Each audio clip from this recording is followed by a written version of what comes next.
بسم اللہ الرحمن الرحیم. السلام علیکم ناظرین, میں ہوں آسمہ شیرازی. پروگرام ہے فیصلہ آپ کا, خصوصی پروگرام ہے, اور آج جس شخصیت کے ساتھ میں بات کرنے آئی ہوں ان سے بات کرنے کے لیے ایک بہت طویل عرصے مجھے انتظار بھی کرنا پڑا, اور ایک طویل خواہش بھی دل میں تھی کہ ان سے بات ہو. اور ان کا تعارف میں کیا کراؤں, وہ خود اپنا تعارف آپ ہیں. اور میرے ساتھ موجود ہیں پاکستان کے معروف شاعر, دانشور, ادیب, استاد اور درویش جناب انور مسعود صاحب. السلام علیکم سر. وعلیکم السلام. کیسے آپ؟ بہت ٹھیک ہوں, اور آپ نے تعارف میں بڑا تکلف کیا ہے. انور کی کوئی اپنی فضیلت نہیں واللہ, اللہ کا احسان ہے فقیروں کی دعا. واہ واہ واہ. تو ہم تو یہ نہیں, مجھے واقعی سوچنا پڑا کہ میں آپ سے کیا پوچھوں گی. اتنے آپ کے انٹرویوز ہو چکے ہیں, اتنی آپ نے بات کی ہے, آپ کی شخصیت جو ہے وہ تو کسی نہ تعارف کی محتاج ہے, اور نہ شاید ہمیں کئی نشستیں رکھنی پڑیں آپ سے بات چیت کے لیے. چلیے میں چونکہ یہ عید کا موقع ہے, دیکھو بیٹے ہمارے دو ہی تہوار ہیں, ایک عید الفطر اور ایک عید الاضحیٰ. جی ہاں. اور اسی کو دو طریقوں سے بھی کہہ دیتے ہیں کہ میٹھی عید اور نمکین عید, اور ایک اور طریقہ ہے چھوٹی عید اور بڑی عید. تو مجھے یاد ہے پچھلا زمانہ کہ بڑوں سے ہم لیا کرتے تھے عیدی. واہ. یہ جب ہم چھوٹے تھے, جی جی بالکل, بڑوں سے ہم لیا کرتے تھے عیدی, وہ دن اب تاکہ نسیاں پر دھرے ہیں, وہ بھول چکے ہیں ہم. وہ دن اب تاکہ نسیاں پر دھرے ہیں, ہم اب چھوٹوں میں عیدی بانٹتے ہیں, ہمیں لینے کے دینے پڑ گئے. ہمیں لینے کے دینے پڑ گئے ہیں. اچھا, یہ جو عید کی یہ تو ہمارے ہر تہوار کی خوبی یہ ہے کہ وہ اللہ تعالیٰ کے حضور سجدہ گزاری سے شروع ہوتا ہے. وہ عید الفطر ہو, وہ عید الاضحیٰ ہو, ویلنٹائن ڈے از ناٹ اور تہوار. یہ بات یاد ہے, بسنت ہمارا تہوار نہیں ہے. ہمارے تہواروں میں بڑی تمکنت ہے, بڑا وقار ہے, اور ایک ابدیت کا احساس ہے, شکر کا احساس ہے. تو بعض لوگ, آپ کو معلوم ہے کہ میں نے ان کے بارے میں لکھا کہ ٹوٹتی چیختی چٹکتی ہے, ٹوٹتی چیختی چٹکتی ہیں, ہڈیاں پسلیاں بیچاروں کی, روزہ خوروں سے عید ملتے ہیں. شامت آئی ہے روزہ داروں کی, روزہ خوروں سے عید ملتے ہیں. شامت آئی ہے روزہ داروں کی.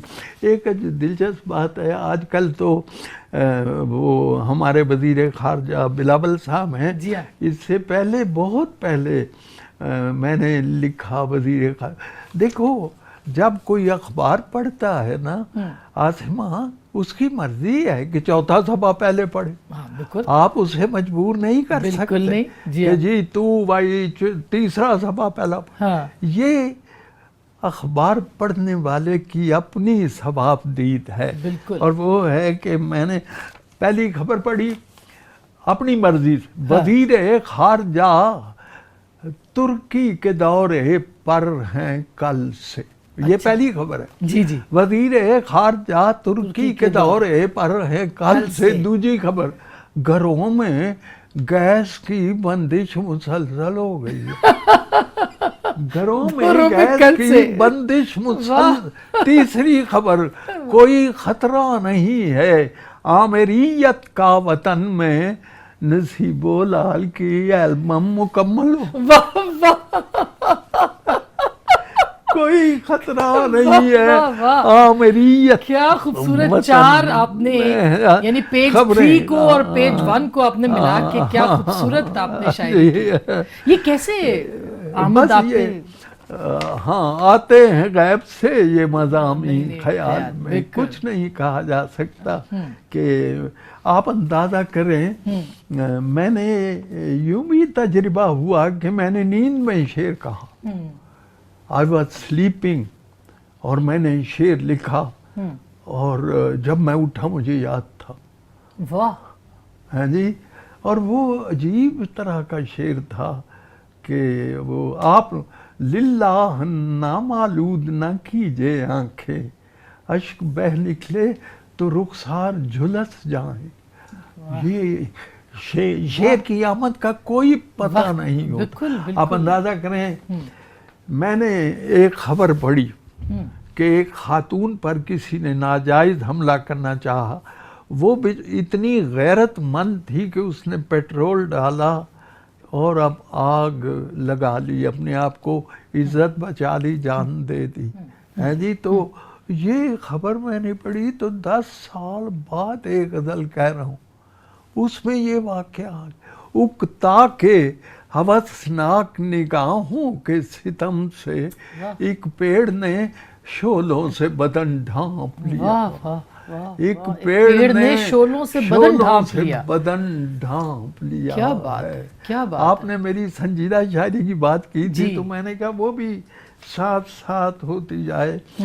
ایک اگلے دن یہ ہوا کہ یہ ایک تماشا لگا ہوا ہے کہ آج فلاں دن چیز کا عالمی دن ہے، لو جی گل جی جی، خواتین کا عالمی دن، صحافت کا عالمی دن، ہاں بالکل۔ ہولی ہولی یہ پنڈی توری دا بھی ہو جانا ہے عالمی دن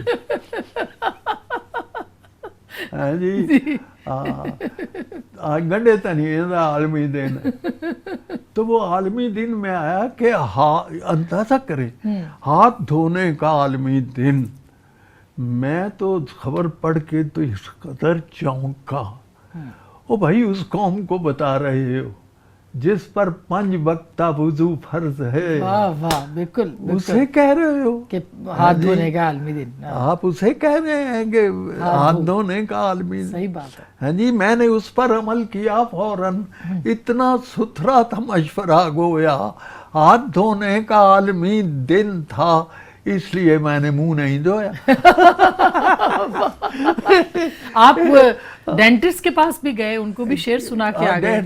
وہ یوں ہوا تھا، وہ ایک ڈاکٹر ہے دانتوں کے، تو ان کے پاس میں گیا، یہی اسلام آباد میں، عثمان صاحب نام ہے ان کا، بڑے اچھے ڈاکٹر۔ میں نے کہا، کہنے لگے کہ پروفیسر صاحب کیا مسئلہ ہے؟ میں نے کہا جی میرے دانت کچھ تھے جو ہلتے ہوئے جھجکتے ہیں آپس میں ملتے ہوئے، جھجکتے ہیں آپس میں ملتے ہوئے۔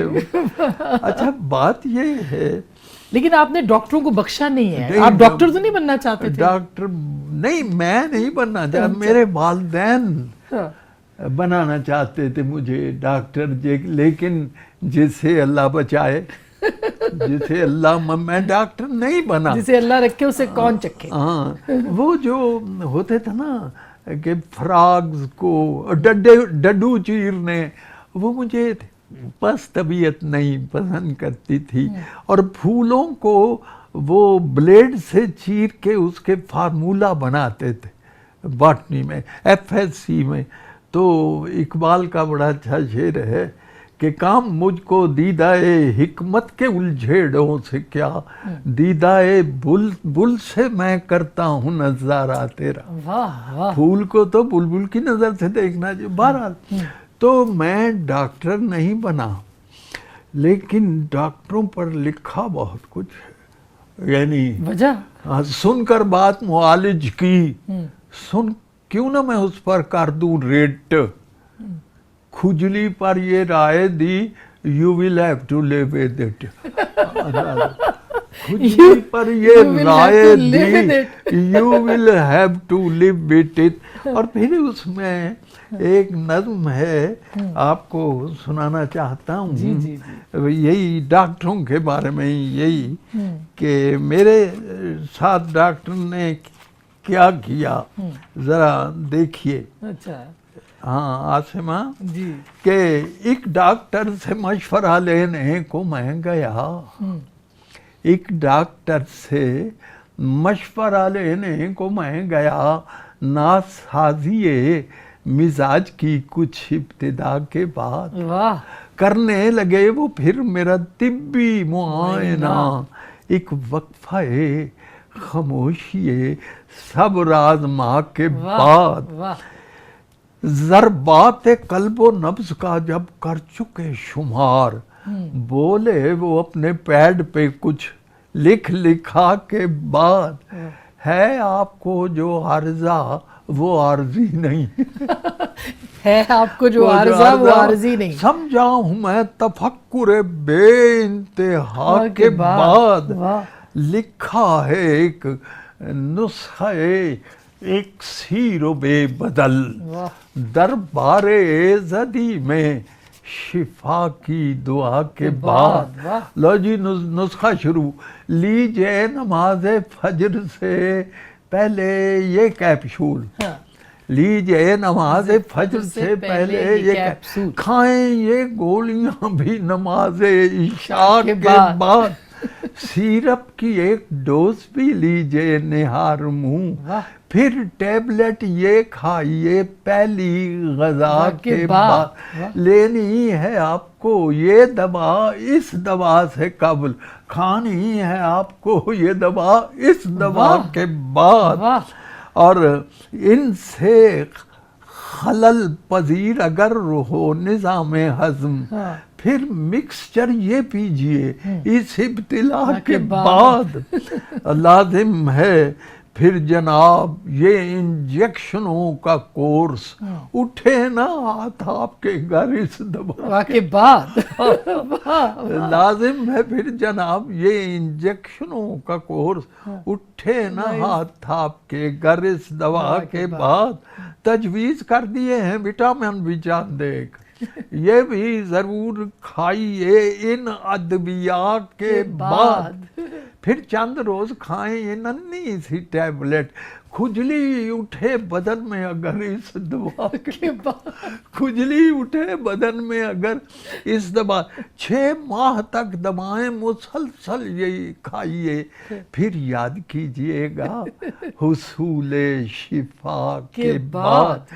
ایک وہم تھا کہ دل میں میرے رینگنے لگا ان کے بیان نسخہ صحت فضا کے بعد، ایک وہم تھا کہ دل میں میرے رینگنے لگا ان کے بیان نسخہ صحت فضا کے بعد، جی کیمسٹ کی دکان بنے گا شکم میرا، ترسیل ادویات کی اس انتہا کے بعد، میں نے کہا کہ آپ مجھے پھر ملیں گے کب، روز جزا سے قبل کے روز جزا کے بعد۔ واہ واہ واہ واہ واہ، یہ تو دوا در دوا سلسلہ آپ نے کر دیا۔ چھوٹی سی بریک لے رہے ہیں، بریک کے بعد واپس آئیں گے، کہیں جائیے گا مت۔ انداز گفتگو، لہجہ، آواز، یہ تو پورا فن ہے، یہ کہاں سے آپ نے سیکھا؟ صبح طلوع ہوتی تھی اور شبنم کے قطروں میں مجھے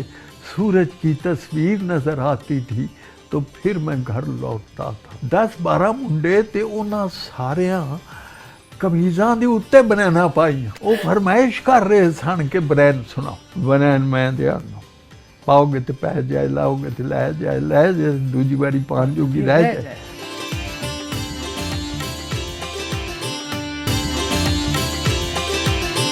ویلکم بیک ناظرین، ہمارے ساتھ موجود ہیں معروف شاعر، ادیب، دانشور، درویش جناب انور مسعود صاحب۔ اتنا تسلسل ماشاءاللہ، اتنا ربط، یہ اور پھر انداز گفتگو، لہجہ، آواز، یہ تو پورا فن ہے، یہ کہاں سے آپ نے سیکھا؟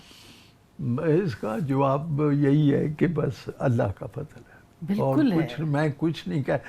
دیکھیے ایک زمانہ تھا جب میں شعر لکھتا تھا، آپ اندر ایک نظم لکھی طلوع آفتاب، وہ لاہور میں مشاعرہ ہوا، تو میں 1 مہینہ جاگ کے صبح سویرے سحری کے وقت دیکھتا تھا کہ دن کیسے چڑھتا ہے جی، اور وہ آپ اندازہ کریں کہ جب صبح طلوع ہوتی تھی اور شبنم کے قطروں میں مجھے سورج کی تصویر نظر آتی تھی تو پھر میں گھر لوٹتا تھا۔ اور پھر جب وہ نظم پڑھی تو لاہور والوں نے اس قدر داد دی، طلوع آفتاب، اس میں خاکستر پروانہ سرے بزم اڑا کر گزری ہے صبا شمع کے شعلے کو بجھا کر، معمور فضا ہو گئی آواز اذان سے، پیمانہ سنبھالا نہ گیا پیر مغان سے، ایک چادر رنگین سے شفق سایہ فگن ہے، یہ رات کی میت کے لیے سرخ کفن ہے، برخاست ستاروں کی ہوئی بزم شبینہ، ابھرا ہے افق پاک سے سورج کا سفینہ۔ تو بہرحال اس طرح پتوں سے ہوا گزری ہے کیا ساز بجا کے، جیسے کسی رقاصہ کی پائل کے چنا کے، پھولے ہوئے رخسار ہیں ننھی سی، پھول اور کلی، پھولے ہوئے رخسار ہیں ننھی سی کلی کے، اور پھر اسی طرح آگے پھولوں میں بھی ہر شاخ کی رنگین کلائی میں لچک ہے، پھولوں میں بھی پیراہن یوسف کی مہک۔ واہ واہ واہ واہ، کیا بات ہے! تو بابا شروع کچھ نسترن اندام بھی گل گشت کو نکلے، یہ شروع بہت لمبی کیا تمثیل آپ نے اور استعمال کی ہے۔ فرسٹ آئی تھی یہ۔ اچھا، اور میرے استاد جو میرے ساتھ گئے تھے، یہ مطلب یہ زمانہ طالب علمی کی ہے؟ 1900 میں بی اے کا طالب علم تھا جب یہ میں نے نظم لکھی۔ اور اس وقت کون سا سن تھا؟ سال 58۔ اچھا، 1958 میں بی اے کیا؟ یہ نظم میں نے لکھی۔ واہ کیا بات ہے! 1958 میں یہ نظم لکھی، زمانہ طالب علمی میں۔ زمانہ، اور جب میں نے پڑھی تو میرے استاد لاہور میں اس طرح پھرتے تھے جیسے ہم نے لاہور کو تسخیر کر لیا۔ واہ، تسخیر ہی کیا۔ اور بلکہ وہاں کی اس زمانے کے جو وائس چانسلر تھے، انہوں نے کہا بیٹے، میں اس وقت بچہ ہی تھا، ہم آپ کو چائے پلاتے ہیں، چلے ہمیں ایک دفعہ پھر سنا دیں۔ یہ بڑی اچھی۔ اچھا، میں جب ہماری اور بھائی مسئلہ بنین دے بارے میں بنین دے کہنے لگی سا، بنین لین جاندے ہو، بنین لے کے آندے ہو، پہندے ہو تو پہندی نہیں، لیندے ہو تو لیندی نہیں، لے جائے تو دوجی باری پان جوگی رہندی نہیں۔ بنین میں دیا رہا، بنین میری ودیا، بنین میری ٹاپ دی، لیکن میں آپ کو چاہتی ہوں کہ آپ سنائیں اس کو، مجھے تو بچپن سے یہ یاد ہے۔ تو میں گیا ایک ملک میں، پتہ نہیں مجھے یاد نہیں، یہ ہمارا ہی ملک تھا اسلامی، وہاں پاکستانی بیٹھے ہوئے گیلری پہ 10-12 منڈے تے، انہاں ساریاں کمیزاں دے اتے بنینا پائیاں، وہ فرمائش کر رہے سن کہ برین سناؤ، خاموش فرمائش۔ اندازہ کرو یہ بات میرے لیے، میں بہت خوش ہوتا ہوں، میرے لیے فخر کی بات ہے جب یہ حضرت احمد ندیم قاسمی صاحب نے مجھے کچھ کہا کہ انور کوئی نئی چیز لکھی ہے تو سناؤ، تو میں نے بنین سنا دی تو چپ ہو گئے۔ چپ ہو کے بعد چند منٹ بعد کہتے ہیں انور میں ایک اور فرمائش کروں؟ کہتے ہیں جی، میں کہ جی حکم کرو، ایک باری پھر سنا۔ یہ احمد ندیم قاسمی صاحب نے بالکل، کیا بات ہے، ایک باری پھر سنا تھا۔ اور بیٹے مجھ سے کوئی پوچھے تو یہ بنین ویسٹرن کلچر ہے جسے ہم پہننے کی کوشش کر رہے ہیں لیکن ہمیں پورا نہیں آتا۔ بالکل بالکل۔ یہی لاہور میں، ہاں لاہور میں یہ واقعہ ہوا کہ ایک لڑکا آیا، اس نے بہت بڑا مانس اٹھایا، مانستے اٹھتے انہیں پاٹی پرانی بنین ٹنگی، اور میں انہوں آکھیا بچو میں تیرا مطلب سمجھ گیا، تو چاہنا ہے بنین سناؤ، نہیں تے ساڑھے کو ڈانگ بھی ہے۔ اب میرے پاس تو نہیں ہے بنیان، تو میں چاہتی ہوں کہ میں آپ سنائیں مجھے۔ تو میں سنا دیتا ہوں۔ بلکہ اگلے دن جو سویڈن میں ہمارا سفیر ہے، اس کی کیسٹ مجھے ملی ہے۔ اچھا۔ اس میں وہ ایک سویڈش کو